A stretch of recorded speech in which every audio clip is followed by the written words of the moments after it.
Selamat pagi, salam inspirasi. Kali ini kita coba sharing tentang pola pikir ya. Pola pikir milenial atau pola pikir orang-orang yang sudah pensiun atau pola pikir orang-orang yang lagi resign atau berhenti dari pekerjaan. Yaitu pola pikir pencari kerja.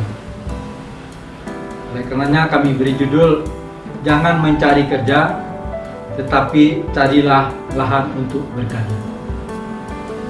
Pola pikir atau niat dalam hati itu perlu kita luruskan agar jalan hidup kita lebih mudah dan diridhoi sama Yang Maha Kuasa, lalu dipermudah oleh Yang Maha Kuasa.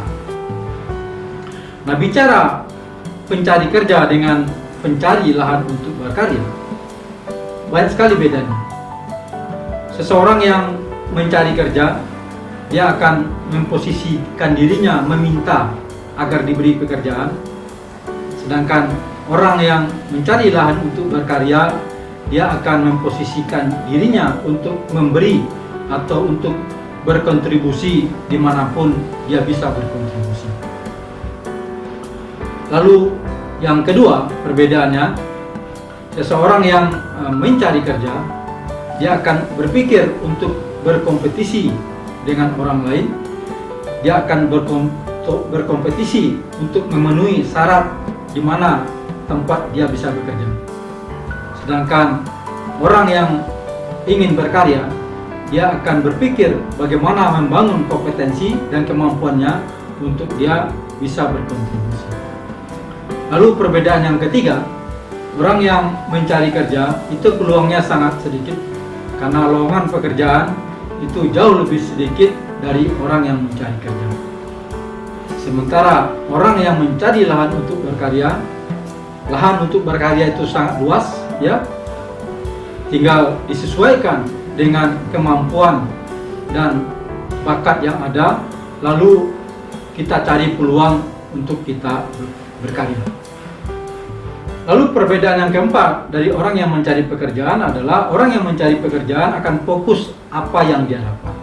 Maka dia selalu berpikir gaji, selalu berpikir bonus, dan seperti kita lihat beberapa kejadian di negeri ini sering ada demo yang hanya menuntut gaji, kenaikan gaji dan segala macam fasilitas.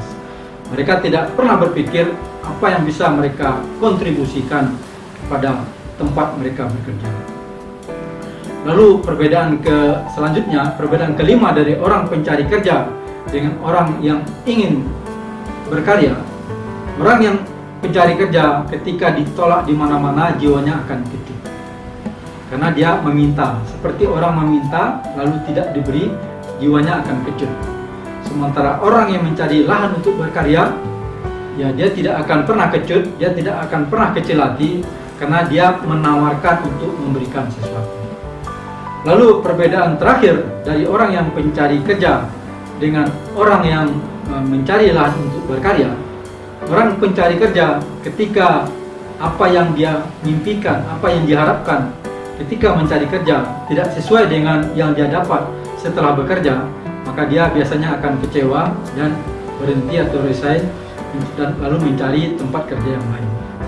Tetapi seseorang yang ingin berkarya, dia akan berpikir bagaimana menjadi orang yang bermanfaat, sehingga kalaupun riut atau gaji yang dia terima tidak sesuai dengan apa yang sudah dia kontribusikan, dia tidak langsung kecewa karena dia berpikir ingin menjadi orang yang given, orang yang memberi.